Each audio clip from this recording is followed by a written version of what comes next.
आज काफ़ी दिन बाद मेरी तबीयत मुझे थोड़ी ठीक लग रही थी और आज सुबह मैंने दवाई भी नहीं खाई थी क्योंकि दवाई खाने के बाद मुझे नींद सी आने लगती है, इसलिए मैंने आज सुबह दवाई स्किप कर दी थी और मैं बस वेट कर रही थी कि अंगद को स्कूल भेज दूं, उसके बाद मैं अपने काम स्टार्ट करूं। काफ़ी दिन से मेरे काम अच्छे से हुए नहीं है घर के। हे गाइस, वेलकम टू नानू की दुनिया। अगर आपने अभी तक मेरे चैनल को सब्सक्राइब नहीं किया तो फटाफट से मेरे चैनल को सब्सक्राइब कर लो और अपना प्यार दिखाओ। अंगद को मैं रेडी करने लगी थी स्कूल के लिए और उसका टिफ़िन भी मैंने ऑलमोस्ट रेडी कर दिया था, बस पैक करना बाकी था। मैंने टिफ़िन में दिया था परांठा, एप्पल और यहाँ पे मखाने, और उसका टिफ़िन पैक करना था। लेकिन बच्चे के साथ में लग के काम नहीं कर सकते हो आप, बच्चा बार बार आता है, परेशान होता है। फिर मैंने उसका टिफ़िन पैक कर दिया। बस मैं वेट कर रही थी कि जल्दी से स्कूल चला जाए। वैसे 2-4 दिन से मैं स्कूल छोड़ने नहीं जा रही थी, इसके पापा अकेले जा रहे थे। वैसे हम दोनों ही जाते स्कूल छोड़ने से और लेने। आज इसके पापा ने कह दिया था कि आप भी आ जाओ छोड़ने के लिए, बच्चा परेशान होता है रास्ते में, तो आप भी आ जाना। फिर मैंने कहा ठीक है, तो मैं आ जाऊंगी, क्योंकि आज मैं थोड़ा ठीक फील कर रही थी और दवाई मेरे को आज खाना नहीं था, नहीं तो मुझे नींद आने लग जाती है। अंगद परेशान हो रहा था, स्कूल नहीं जाना है बोल रहा था, क्योंकि वो सुबह के टाइम पे थोड़ा सा करता है ऐसा, लेकिन वो ज़्यादा रोता नहीं है कि मुझे स्कूल नहीं जाना, ये वो बोल के ज़्यादा परेशान नहीं करता। फिर उसका खेलना स्टार्ट हो गया था, वो खेलने लग गया था कि मम्मी देखो मैं गिर रहा हूँ, मुझे बचाओ कह के। बड़ा अच्छा लगता है जब बच्चे ऐसे खुश खुश स्कूल जाते हैं। रो धो के स्कूल जाता है ना, तो मेरा दिल भारी होने लगता है। मेरे को बस टेंशन होने लगती है कि स्कूल में कैसा होगा, और मैं स्कूल में 4 बार फ़ोन बजा देती हूँ कि अंगद कैसा है। फिर मैं इसे लेके नीचे उतर गई थी तो इसकी दादी इसे प्यार करने लगी थी। उसके बाद मैं स्कूल से आ गई थी और मैं चाय और परांठे लेके चली गई थी सासू माँ के लिए। उनको खाना दे दिया, बस मैं वेट कर रही थी कि नाश्ता हो जाए, उसके बाद मैं अपने काम कंटिन्यू कर लूँ। इसके पापा को भी नाश्ता दे दिया। मैंने नाश्ते में बनाए थे आज प्याज के परांठे, और माँ प्याज के परांठे नहीं खाती तो उनके लिए मैंने नमक मिर्च के परांठे बना दिए थे। उसके बाद मैं भी नाश्ता करने आ गई, क्योंकि मुझे काम करना था, दोपहर के खाने की भी तैयारी करनी है और आज घर का काम काफ़ी सारा है। अंगद के आने से पहले पहले मुझे अपने सारे काम ख़त्म करने होंगे। अंगद आ जाएगा तो फिर फैले हुए घर को और ज़्यादा फैला देगा, उसको बिठाने की जगह भी नहीं होगी आज, क्योंकि घर मुझे फैलाना है थोड़ा सा। तो मैं फटाफट से नाश्ता कर रही थी और मुझे दोपहर की सब्ज़ी की तैयारी भी करनी थी, तो मैं साथों साथ दोपहर की सब्ज़ी भी बना दूँगी, क्योंकि फिर अगर मैं और कामों में बिज़ी हो गई तो दोपहर का खाना बना नहीं पाऊँगी। और 1-2 बजे के आसपास मेरे हस्बैंड को भी भूख लगनी स्टार्ट हो जाती है और मुझे भी भूख लगने लग जाती है। तो पहले मैं सब्ज़ी बना दूँगी, आटा लगा दूँगी और उसके बाद मैं घर के काम करूँगी। अगर सब्ज़ी बना के रख दूँगी और आटा लगा होगा तो बस मुझे रोटी करनी पड़ेगी, और उतना मैं कर लूँगी दोपहर में। तो फटाफट से मैंने अंगद का खाना बना दिया था। अंगद खिचड़ी ज़्यादा शौक से खाता है, रोटी सब्जी भी खा लेता है खाने को तो, लेकिन ज़्यादा शौक से वो खिचड़ी खाता है। और 3 साल से मैं उसे खिचड़ी खिला रही हूँ, कभी किसी चीज़ की कभी किसी चीज़ की, जैसे मिक्स वेज, दाल या दलिया, इस तरीके से मैं बनाती हूँ चेंज कर करके, तो मुझे भी आदत हो गई है। पहले मैं बेडशीट चेंज करूँगी, उसके बाद मैं सारी सफाई करूँगी। बेडशीट मेरी ज़्यादा गंदी तो नहीं थी, फिर भी मैंने चेंज कर दिया था। अंगद ज़्यादा खेलता कूदता है तो मुझे ऐसा लगता है कि बेडशीट मुझे हफ्ते में 1 बार या 2 बार चेंज कर देनी चाहिए। वैसे अंगद की सुसु पोटी ट्रेनिंग ख़त्म हो चुकी है, वो सुसु पोटी बता देता है। अंगद जब 1-1.5 साल का था तब उसकी दादी ने उसे सुसु सिखा दिया था करना, और उसके बाद से अब उसकी सुसु पोटी कंप्लीट हो चुकी है। अब मैं सफाई करने आ गई थी, झाड़ू पोछा करूँगी पहले। उससे पहले मुझे ये देखना था कि मेरे सारे कोने का अच्छे से सफाई हो जाए, क्योंकि मैंने 2-3 दिन से अच्छे से सफाई नहीं करी हुई है। तो मैं पूरी डिटेलिंग में सफाई कर रही थी और यही मेरा सेटिस्फेक्शन है, और औरतें समझ सकती इस बात को। घर की सफाई होना ही असली खुशी होती है।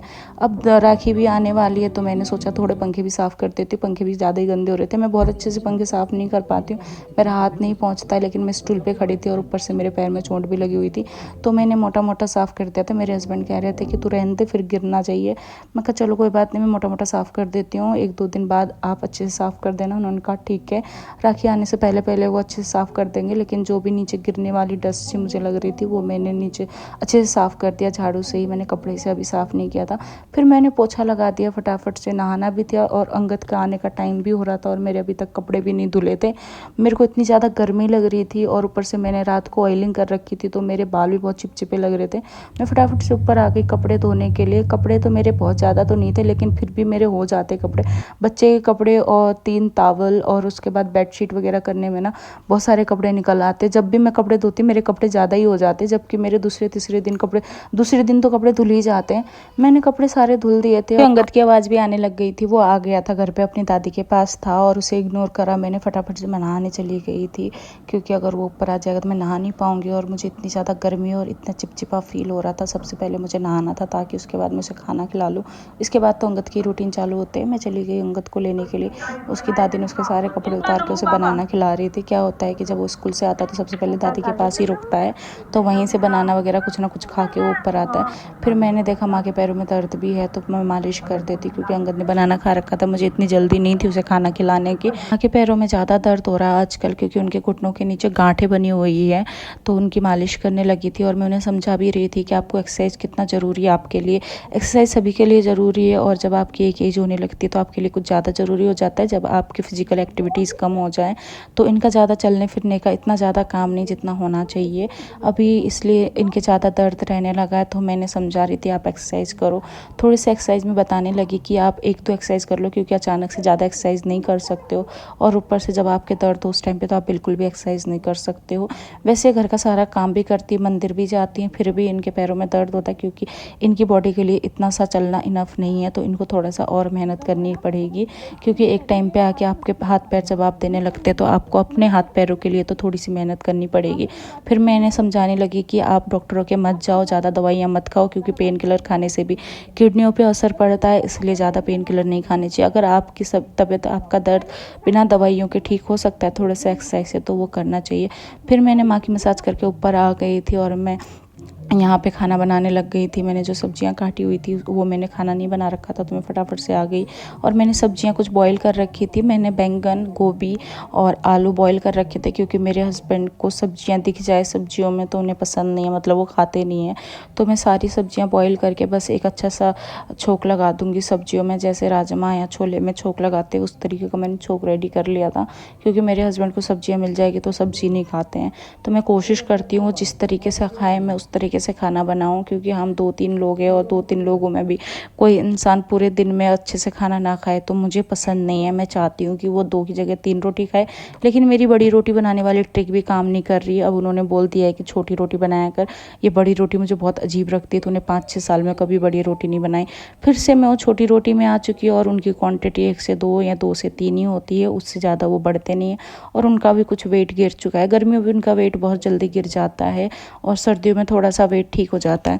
तो मैं कोशिश करती हूँ कि जो चीज़ वो खाएं खुशी खुशी वही चीज़ मैं खाने में बनाऊँ, क्योंकि अंगद का तो लफड़ा है ही नहीं, उसका तो मैं खिचड़ी बना देती हूँ और वो जो खा लेते हैं वही मैं भी खा लेती हूँ। तो खाने में बस उनकी पसंद ज़रूरी है मेरे लिए, ये सभी के लिए नहीं है, ये मैं अपनी बात बोल रही हूँ। उसके बाद शाम के टाइम पे अंगद के टेंट्रम स्टार्ट हो गए थे। ये उठ गया था, उठने के बाद इसकी अलग ही तरीके की जिद चल रही है। भाई मुझे नहीं पता, मुझे मेरा न्यू बॉर्न वो वापस चाहिए, क्योंकि ये बच्चा तो मेरे से नहीं संभल रहा है। तो बिना बात के रोना आ जाता है, कहता है मम्मी मुझे प्यार करो, मम्मी प्यारी मुझे प्यार करो। ये मुझे समझ में नहीं आता कि इससे ज़्यादा कितना प्यार करना होता है। गाइस अगर आप लोगों ने मेरी वीडियो यहाँ तक देख ली तो मेरे चैनल को सब्सक्राइब करना और मुझे कमेंट्स करके बताना कि मेरी वीडियो कैसी लगी। Thank you so much for watching.